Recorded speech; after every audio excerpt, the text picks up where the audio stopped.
हरिओम हरिओम, नारायण नारायण नारायण। जैसा कि आज स्वामी सुरेशानंद जी का एक सत्संग हमको मिला, महाराष्ट्र के महान भक्त चोखोबा का, जिसमें कि चोखोबा को जो विट्ठल के मंदिर में वहाँ के पुजारी पंडा जो लोग भी थे नहीं जाने दिए। तो उनकी कैसी भक्ति रही कि वो जो है उनको भाई उनको सेवा मिली थी तो कोई बात नहीं, वो बाहर से परिक्रमा कर लेते थे और बोले कि भाई कोई बात नहीं, आप क्या भाव से क्यों नहीं जाने देते, मैं बाहर की परिक्रमा करके। वो बड़ा मस्त भक्त थे। आज उनकी वर्णन भी सुरेशानंद जी किए। तो मैं तो अपने सरस करोल बाग आश्रम के मौनी महाराज जी को और सोनी भाई को प्रणाम करता हूँ कि आप बापू जी की तपस्थली को संभाल रहे हैं। और आपने एक हम लोगों के साथ जो बर्ताव किया वो क्यों किया, आपने उत्तर भी नहीं दे पाए प्रभु जी। हमने जब गए अभी 2 महीना पहले हम जो है आए, बोले कि चलेंगे बापू जी के स्थान तपस्थली पर, हम वहाँ थोड़ा साधना करेंगे, जप करेंगे, बड़दादा की परिक्रमा करेंगे। ये हमने करने पहुँचे तो वहाँ पर सोनू भाई आए, बोले कि आप लोग यहाँ से जल्दी से थैला उठाओ और चले जाओ। हमने कहा सोनू भैया हम लोग क्या कमी है, आखिर बताएंगे। बोले नहीं नहीं आप नहीं रह सकते, आप नहीं कि यहाँ। हमने कहा कारण, बोले कोई कारण नहीं। हमने कहा अगर कोई हमारी कमी है पूरे भारत से बताइए कहीं, हम उसको स्वीकारेंगे। आप हमको डंडे से भी मारेंगे तो अपना समझ के मारेंगे, प्रेम भी करेंगे तो अपना, हमारी कमी तो बता दीजिए सोनू भाई। बोले नहीं नहीं नहीं आप नहीं रह सकते, मैं मौनी बाबा को बुलाता हूँ। मैंने कहा बुला लीजिए भाई मौनी बाबा को भी। तो मौनी महाराज जी आए। मौनी महाराज जी भी कह रहे हैं कि हाँ आप लोग कैसे आ गए, जल्दी भागो जल्दी भागो। हमने कहा प्रभु जी क्या आफत आ गई, हमने ऐसा क्या कर्म कर दिया कि आप हमारे ऊपर इतने, हमको आश्रम में रहने नहीं देते, मतलब हमको परिक्रमा कम से कम बड़ बादशाह की परिक्रमा कर लेने दो। तो उन्होंने मतलब हमको किसी कीमत पर वहाँ नहीं रहने दिए।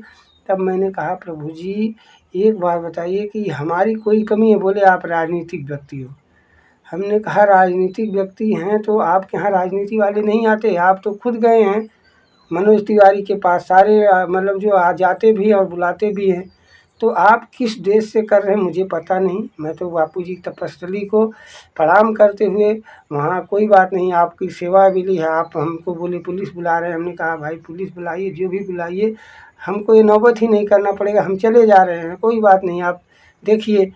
तो इसी पर मुझे सुरेशानंद जी का एक सत्संग मिला, जो कि वही भक्त की बात कर रहा हूँ। तो मैं थोड़ा अनुभव अपना शेयर कर दूँ। ये तो मैं करना नहीं चाह रहा था भगवान, क्योंकि मेरे बापूजी साक्षात ईश्वर हैं, इसका मैं दर्शन, वो करोल बाग मेरे लिए तपस्थली है बापूजी की। वहाँ जो मुझे साक्षात दर्शन हुआ था, ये अनुभव मैं इसीलिए शेयर कर रहा हूँ, कोई देश भाव से नहीं। हम सबकी साधना बढ़े, हमारी गुरु के चरणों में प्रीति बढ़े, मैं इस नाते इस अनुभव को एकदम शेयर कर रहा हूँ कि 2006 हनुमान जयंती के दिन, पूर्णिमा का दिन था, बापूजी का सत्संग जो है लाल किला मैदान के सामने चल रहा था। और मुझे जो है बापूजी की तड़प हुई कि मैं बापूजी से एकदम विह्वल होकर मैं आश्रम पहुंचा। करोल बाग आश्रम के गेट पर बापूजी अंदर थे। तो मैंने हाथ जोड़ा सभी से कि मुझे कम से कम अंदर जाने दीजिए। तो उन लोगों ने मतलब जो नियम रहा, कोई बात नहीं, ना ही जाने दिए। तो बापूजी के मतलब जो है अंदर नहीं जाने दिए। तो मेरा एक भाव था कि मैं बापूजी की, यहाँ बापूजी का निवास है, इसके इर्द गिर्द मैं अपनी रात गुजार के साधना में गुजारूंगा प्रभु जी। तो मैं क्या किया, उस करोल बाग आश्रम के जो साइड में रास्ता बापूजी को घूमने के लिए बना था, तो मैं उधर जाके अपना आसन बिछा के, और एकदम राइट बता रहा हूँ कि मैं जो है उधर अपना जंगल में गया, जंगल में अपना आसन बिछा के और गीता का 18वां अध्याय में पढ़ रहा था। और बिल्कुल रोशनी इतनी, मतलब दिव्य पूर्णिमा की रोशनी थी। ठीक 12 बजे मैं जो है गीता के 18वें अध्याय का श्लोक पढ़ रहा था। इतने में पूज्य बापू जी, मनी काका, सब लोग मतलब जो है ठीक 12 बजे, राइट 12 बजे बापू जी उधर आते हैं। और मैं जो है बैठकर साधना में था। तो बापूजी टार्च मारते हैं दूर से। तो देखिए मेरे को जो है, और मेरा हृदय, मेरे से शब्द नहीं निकल रहे थे कि मैं क्या बोलूं। बस मैं मतलब मैं सोचा एक बार दौड़ूं, फिर मैं सोचा कि सब लोग हैं क्या कहेंगे। मैं अपनी मतलब जो है हृदय को थाम कर वहीं से बापू को साष्टांग प्रणाम किया। बापू को साष्टांग प्रणाम किया। बापूजी मेरे पास आए, बोले कैसे यहाँ? मैंने कहा गुरुदेव आप अंतर्यामी हो। बस मेरे इतने ही शब्द निकले, गुरुदेव आप अंतर्यामी हो। बस इससे आगे मैं नहीं बोल पाया और उनको दंडवत प्रणाम किया। तो बापूजी वहाँ कुछ देर कुछ क्षण खड़े रहे और उसके बाद बापूजी जो है कहते हैं क्या करते हो? हमने कहा बापूजी नौकरी करता हूँ एक छोटी सी। तो बापूजी इतने में बोले कि देखिए बात संत का हृदय कितना करुणावान होता है। बापू बोले कि तुम्हें मतलब ठीक ये ओस पड़ेगी तो बीमार पड़ जाएगा, तू अंदर चल। मैंने कहा बापूजी ठीक है आपकी आज्ञा का पालन करूँगा। बोले खाए हो कि नहीं? मैंने बापूजी बोला प्रसाद, मुझे भोजन प्रसाद लिया। बोले ठीक है तुम यहाँ नहीं सोना, ऐसे चलो अंदर तुम। तो वही आश्रम वाले मुझे करण भाई सब लोग ले जाते हैं आश्रम में। और उस रात मेरे को कितना अनुभव, पूरी रात मेरे सपने में बापूजी थे। मैं बिल्कुल साक्षी, जरा भी इसमें झूठ नहीं है। और मैं जो है बापूजी की बार मैं जब तक था वहाँ पूर्णिमा, वहाँ मैं ये बताना नहीं चाह रहा, लेकिन ये सबकी मेरे सबकी भगवान गुरु भगवान के चरणों में सभी साधकों की, मेरे सभी गुरु भाइयों की प्रीति बढ़े।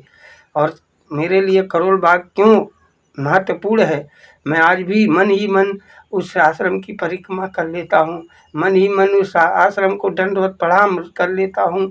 और जहाँ तपस्थली है वहाँ पर धर्मेश भाई भी एक बार उधर जब साधना कर रहे थे तो मैं जो है गया।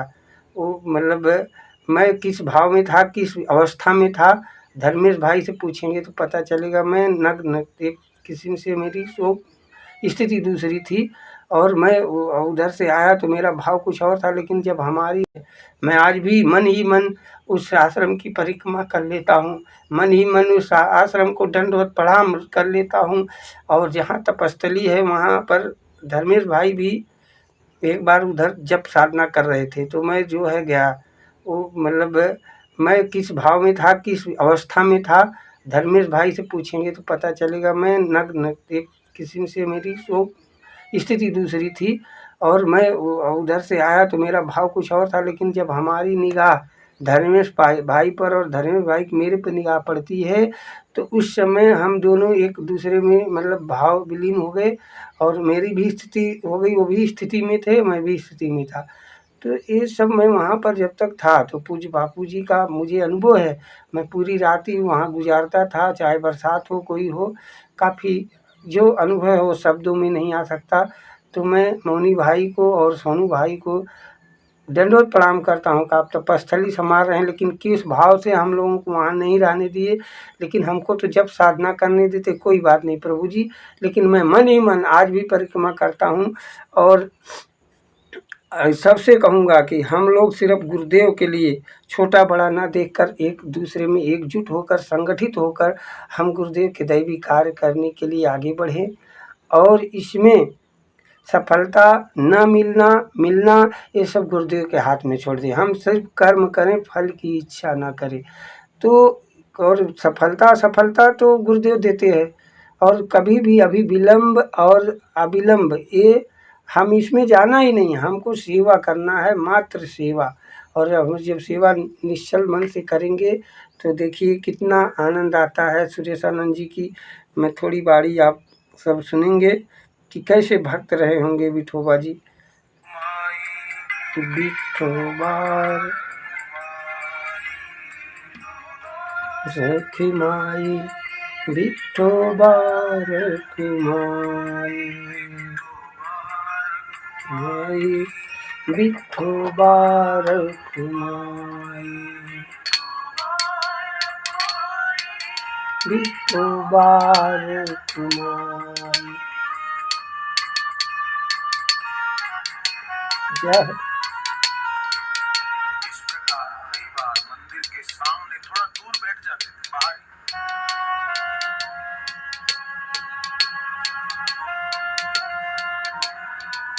एक दिन परिक्रमा करके चोखोबा जी बैठे थे तो कुछ मन चले बुजुर्गों ने उनको कहा कि भगवान का अगर आप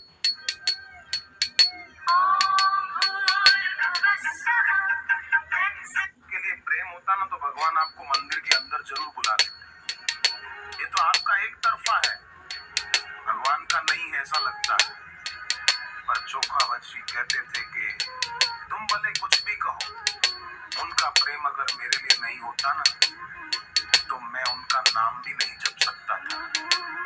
उनका मेरे लिए प्यार है तभी मैं उनका नाम जप पाता हूँ। और सूर्य किसी से व्यक्तिगत मिलते थोड़े ही हैं, फिर भी सूर्य की कृपा से अन्न औषधियां पुष्ट होती है ना, आप और हम श्वास ले पाते हैं, जीवित रह पाते हैं। उसी प्रकार भले बाहर से मैं उनसे दूर हूँ पर भीतर से मैं उनसे दूर नहीं हूँ।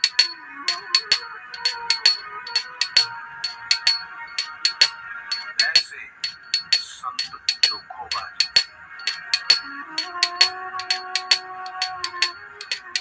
कोई कुछ कहता तो उसकी बात पर ज्यादा ध्यान नहीं देते और मस्ती में जपते रहते। रखुमाई विठोबार रखुमाई रखुमाई विठोबार रखुमाई। जय जय राम कृष्ण हरे जय जय राम कृष्ण हरे। हम सब साधक भाई एक दूसरे में प्रेम करते हुए अपने पूज्य गुरुदेव के लिए एकजुट हों। सभी आश्रमवासी भाई, सभी साधक भाई, सभी भारत के प्रेमी, सभी सनातन संस्कृति की रक्षा जो करना चाह रहे हैं, जो सभी भारत के नागरिक हैं, जो वास्तव में भारत के सनातन की रक्षा करना चाहते हैं, इस जुमलेबाजी सरकारों से बचना चाहते हैं, जो ये जितनी भी कांग्रेस हो, चाहे बीजेपी हो, चाहे सपा हो, चाहे भाजपा हो, सारी पार्टियां मात्र धन कमाने के लिए आए हैं। न संस्कृति बचाना है इनको, हिंदू मुसलमान सिर्फ करना है।